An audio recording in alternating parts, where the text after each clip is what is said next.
Hamad, and today we are going to talk about outline of an essay. essay की outline होती क्या है? इसके लिए सबसे पहले ये जानना बहुत जरूरी है कि essay क्या होता है और essay की टाइप्स क्या होती हैं। essay ये होता है कि आप एक ऐसी राइटिंग दें जो कि कन्विंस कर दे रीडर को कि आपका पॉइंट ऑफ व्यू क्या है। इसमें फिर डिफरेंट टाइप्स हैं essay की। essay की डिफरेंट टाइप्स, 4 essay की डिफरेंट टाइप्स हैं। उसमें सबसे पहली टाइप है narrative essays, descriptive essays, number 3 expository essays and number 4 persuasive essays. Narrative essays कौन से होते हैं? नैरेटिव एसेज वो एसेज होते हैं जिनमें आप एक स्टोरी सुनाते हैं कि ये चीज इस तरह से हुई थी। अपनी एक जिंदगी की जाती कहानी भी हो सकती है या फिर किसी और की कहानी को भी आप नैरेट कर सकते हैं। डिस्क्रिप्टिव एसेज क्या होते हैं? डिस्क्रिप्टिव एसेज वो होते हैं जिसमें आप एक पिक्चर पेंट करते हैं कि ये चीज इस तरह हुई थी। आप ब्रशेस के साथ लाइटली उसे आहिस्ता आहिस्ता लेके चलते हैं और बड़ा क्लोजली मैनेज करते हैं उसे। एक्सपोजिटरी एसेज कौन से होते हैं? एक्सपोजिटरी एसेज वो होते हैं कि जिनमें आप सिर्फ फैक्ट और फिगर की मदद से आप अपना ऐसे लिखते हैं। आप उसमें वॉइस ऑफ अथॉरिटी की बात करते हैं, उसमें कोटेशंस डालते हैं, उसमें रेफरेंसेस डालते हैं, अखबारों की बातें होती हैं, डिफरेंट बुक्स की बातें होती हैं। उससे आप एक एक्सपोजिशन बनाते हैं, उसमें आपका अपना पॉइंट ऑफ व्यू मिनिमम होता है। और जब हम आते हैं परसुएसिव एसेज की तरफ, तो ये एक्सपोजिटरी का बिल्कुल एक 180 डिग्री पे होता है। परसुएसिव एसेज में आप अपना पॉइंट ऑफ व्यू देते हैं और उसको प्रूव करते हैं with your logical rational argument. तो अब ये तो ऐसे की 4 वो टाइप्स हैं जो कि वर्ल्डली रिकॉग्नाइज्ड टाइप्स हैं। लेकिन जब हम पाकिस्तान के सीएसएस का पेपर देखते हैं तो उसमें हमें इसी की अंदर से 2 टाइप्स मिलती हैं। वो 2 टाइप्स क्या हैं? एक उसमें से टाइप है, उसको हम कहते हैं इश्यू बेस्ड, और दूसरी टाइप है लिटरेरी एसेज। लिटरेरी एसेज क्या होते हैं? लिटरेरी एसेज वो होते हैं कि जिनमें आपको एक स्टेटमेंट दी जाती है और स्टेटमेंट को आपने खुद इंटरप्रेट करना होता है। It can be a quote, कोई भी कोटेशन हो सकती है। For example, if life gives you lemon make lemonade, ये सिर्फ स्टेटमेंट है। इस स्टेटमेंट की इंटरप्रिटेशन, मीनिंग की इंटरप्रिटेशन आपके अपने ऊपर है। आपने खुद एज्यूम करना है, खुद मीनिंग डिराइव करना है इस स्टेटमेंट के अंदर से। ये लिटरल मीनिंग भी हो सकता है। For example, if life gives you lemon make lemonade, अगर जिंदगी आपको लीमू देती है तो आपसे शिकंजी बनाए। आप इसको लिटरली इसके ऊपर भी ऐसे लिख सकते हैं। लेकिन आपके पास एक व्हाइट कैनवस है, आप प्ले भी कर सकते हैं कि आप अपनी मर्जी से इसका मीनिंग डिराइव करें। अगर किसी ने ये डिराइव करना हो कि आपको जिंदगी में मुश्किलात अगर आती हैं तो मुश्किलात का पॉजिटिव इंपैक्ट अपनी जिंदगी पे देखें, और फिर उसको आप इसके ऊपर भी ऐसे लिख सकते हैं। तो ये हो गए हैं लिटरेरी एसेज। लेकिन जो ज्यादातर रिकॉग्नाइज्ड ऐसे सीएसएस में आते हैं वो होते हैं issue based essays. Issue based essays क्या होते हैं, इन पे हम बात करेंगे अभी।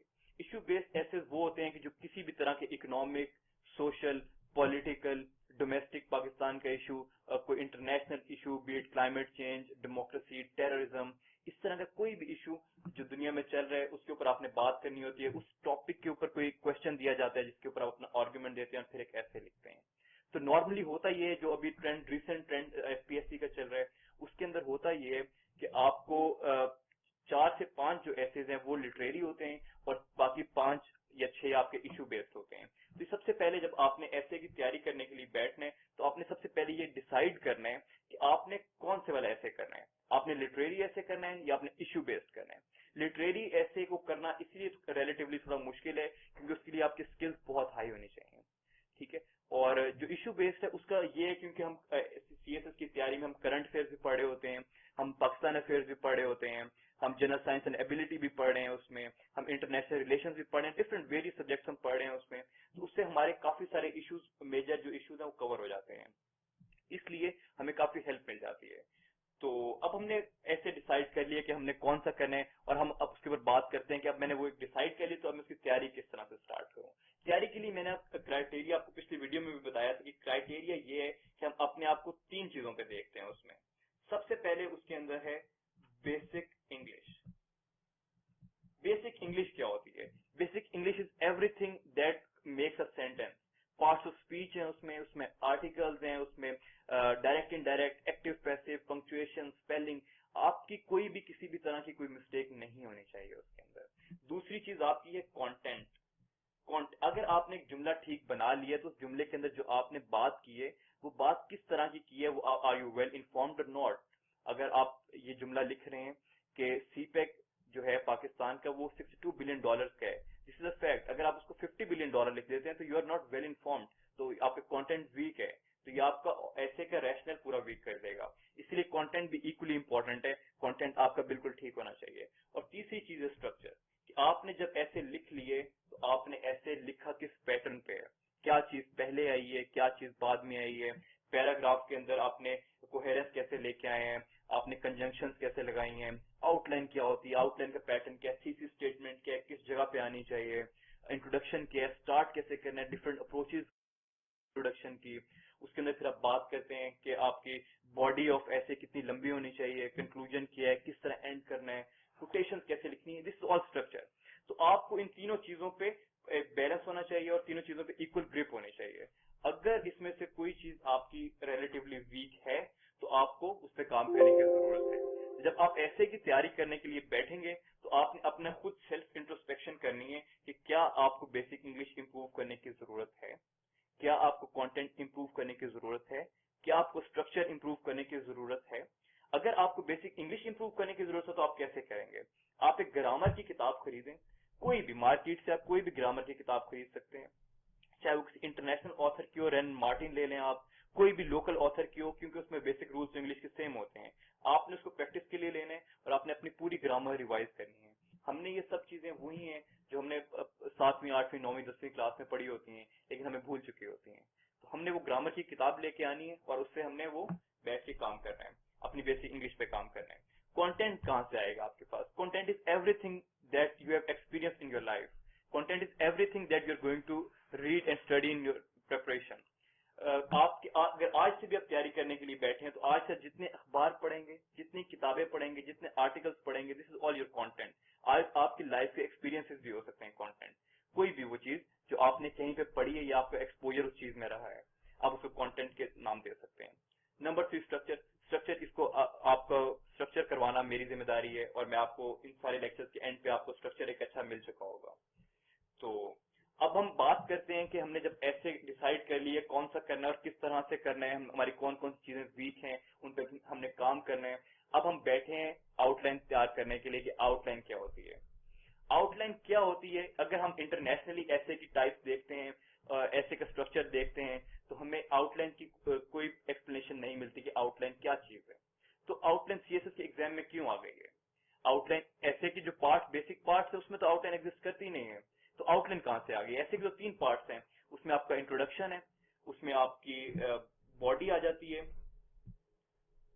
और उसमें आपकी कंक्लूजन आ जाता है। ये तीन चीजें, इसके अलावा तो कोई चीज ही नहीं है। तो आउटलाइन कहां से आ गई है? आउटलाइन यहां से आई है कि शायद किसी ने 1980 में कोई ऐसे का पेपर अटेम्प्ट किया और उसने आउटलाइन बना दी अपने ऐसे के शुरू में, और एग्जामिनर को बहुत पसंद आ गई वो, और एग्जामिनर ने के लिए आसानी हो गई, एग्जामिनर ने बहुत ज्यादा मार्क्स दिए, तो उसने आके लोगों को बताया कि मैंने आउटलाइन बनाई थी। तो शायद उस वजह से आउटलाइन स्टार्ट हो गई है, लेकिन अब एक मैंडेटरी पार्ट बन चुका है ऐसे का, और आप इसे इग्नोर नहीं कर सकते। अगर आप अपने पेपर में आउटलाइन नहीं बनाएंगे तो देयर इज स्ट्रॉन्ग प्रोबेबिलिटी कि एग्जामिनर आपको फेल कर देगा। तो आपने आउटलाइन पे क्यों काम सबसे पहले करना है? आउटलाइन पे इसलिए काम करना है क्योंकि अगर आप आउटलाइन नहीं बनाएंगे तो देयर इज स्ट्रॉन्ग प्रोबेबिलिटी कि वो आपका पेपर पढ़ेगा ही नहीं एग्जामिनर, क्योंकि आपके पेपर के इंपॉर्टेंट एलिमेंट उसके लिए मिसिंग है वहां से। तो सबसे पहले हमने ये डिसाइड करना है कि हमने आउटलाइन बनानी है तो कैसे बनानी है और अच्छी आउटलाइन क्या होती है, इसके ऊपर हम बात करेंगे अभी। तो आउटलाइन के लिए इसलिए बनाना बहुत जरूरी है कि दिस इज वाइडली रिकग्नाइज्ड कि अगर आप आउटलाइन बनाएंगे और अच्छी बनाएंगे, देयर इज अ प्रोबेबिलिटी कि एग्जामिनर आपका ऐसे पढ़ेगा। अगर आप अच्छा इंट्रोडक्शन लिखेंगे तो वो आपको पास या फेल करवाएगा। तो आउटलाइन आपका पेपर पढ़ाएगी और इंट्रोडक्शन जो आपका है वो आपको पास या फेल करवाएगी। इंट्रोडक्शन 40 नंबर देगा या 39 नंबर देगा। तो लेकिन उसके लिए क्या जरूरी है कि एग्जामिनर आपका पेपर पढ़ ले पहले। तो और पढ़ने के लिए हमें एक अच्छी आउटलाइन बनानी है। तो बेसिकली आउटलाइन क्या चीज है? आउटलाइन कोई भी एक चीज है, जिस तरह आप बाजार जाते हैं और आप एक किताब खरीदते हैं, तो किताब खरीदने से पहले आप क्या करते हैं कि पहला सफा पढ़ते हैं, उसका दूसरा सफा पढ़ते हैं, वहां पे कंटेंट्स होते हैं जिसे फहरिस्त भी कहते हैं, वहां पे कुछ चीजें लिखी होती हैं, आप देखते हैं कि मुझे इस किताब के अंदर क्या मिलेगा। इसी तरह एग्जामिनर ने बहुत सारे पेपर चेक करने होते हैं, 10,000 के करीब पेपर चेक करने होते हैं। अब वो हर ऐसे जो 2500 वर्ड के ऐसे लिखा हुआ है, अब वो एग्जामिनर हर चीज तो नहीं पढ़ सकता। उसकी आसानी के लिए आपने शुरू में एक आउटलाइन बना देनी है, जिसे आप कंटेंट्स भी कह सकते हैं, फहरिस्त भी कह सकते हैं, जो एग्जामिनर के लिए आसानी करेगा कि मुझे इस ऐसे के अंदर मिलेगा क्या, कि ये बंदा कहना क्या चाहता है, किस तरह का मवाद मिलेगा, किस तरह की बातें इस ऐसे के अंदर मुझे मिलेंगी। अगर वो चीजें उसे इंटरेस्ट करेंगी तो वो आप कैसे पढ़ेगा, वरना वो आप कैसे नहीं पढ़ेगा। इसलिए आउटलाइन बनानी बहुत जरूरी है। तो आउटलाइन बेसिकली जिस तरह किताब के कंटेंट्स होते हैं, इसी तरह ऐसे कि अगर हम रिफ्लेक्शन देखें तो बाहर जो हमें उसके कंटेंट्स मिलते हैं वही हमारी आउटलाइन है। तो आउटलाइन बनाने के वेरियस तरीके हैं, और हम अभी बात करते हैं कि हमें कौन सा सेफ तरीका है जो कि हमारी आउटलाइन इतनी अच्छी बना दे कि एग्जामिनर हमारा ऐसे पढ़ ले। उसमें सबसे पहले हम स्टार्ट करते हैं, क्योंकि हमारे ऐसे के अंदर सबसे पहले इंट्रोडक्शन आता है, इसीलिए हमारे क्योंकि उसकी जो रिफ्लेक्शन है ऐसे की वही बाहर आ रही है, तो हमारे इसीलिए आउटलाइन के अंदर भी एक हेड बन जाएगा। सबसे पहले इसको हम नंबर 1 हेड कहेंगे, और इसको हम क्या कहते हैं, इंट्रोडक्शन। इंट्रोडक्शन का हेड बन गया, आपने 1 लिखना है, उसके लिए सर्कल करना है इंट्रोडक्शन का हेड, आप इसे मार्कर से लिखें, खूबसूरत करके लिखें, और इसके नीचे आपकी एक बुलेट आ जाएगी। उस बुलेट में आप क्या लिखेंगे, उस बुलेट में आपकी ऐसे का सबसे इंपॉर्टेंट पॉइंट आएगा। सबसे इंपॉर्टेंट पॉइंट क्या होता है, उसे थीसिस स्टेटमेंट कहते हैं, और वो कहां से आती है उसके लिए एक अलग लेक्चर डिजाइन है, तो हम वो बाद में बात करेंगे। लेकिन अभी मैं आपको क्योंकि आउटलाइन का स्ट्रक्चर बता रहा हूं, इसलिए मैं यहाँ पे इसलिए बता रहा हूँ कि इंट्रोडक्शन के नीचे आपने एक बुलेट बनानी है, और उस बुलेट में क्या आएगी, आपकी थीसिस स्टेटमेंट आएगी, और वो पूरी थीसिस स्टेटमेंट आप यहाँ पे लिखेंगे, और उसके बाद आपका फर्स्ट हेड क्लोज हो जाएगा, और उसके बाद आपको आएगा सेकंड हेड। सेकंड हेड कैसे बनेगा, सेकंड हेड इस तरह से बनेगा, क्योंकि जब आपने कोई भी टॉपिक आपके सामने आता है तो आपका उस टॉपिक पे पॉइंट ऑफ व्यू बनता है। उस पॉइंट ऑफ व्यू के आंसर में आप अपना एक थीसिस स्टेटमेंट बनाते हैं, और अपने थीसिस स्टेटमेंट को डिफेंड करने के लिए आप एक आउटलाइन बनाते हैं, और उस थीसिस स्टेटमेंट के जितने इंपॉर्टेंट पॉइंट्स हैं उन सब का एक एक हेड बनता जाएगा, आइडियली स्पीकिंग। तो अब हमारा फॉर एग्जांपल हम एक ऐसा टॉपिक ले लेते हैं कि future of democracy in Pakistan.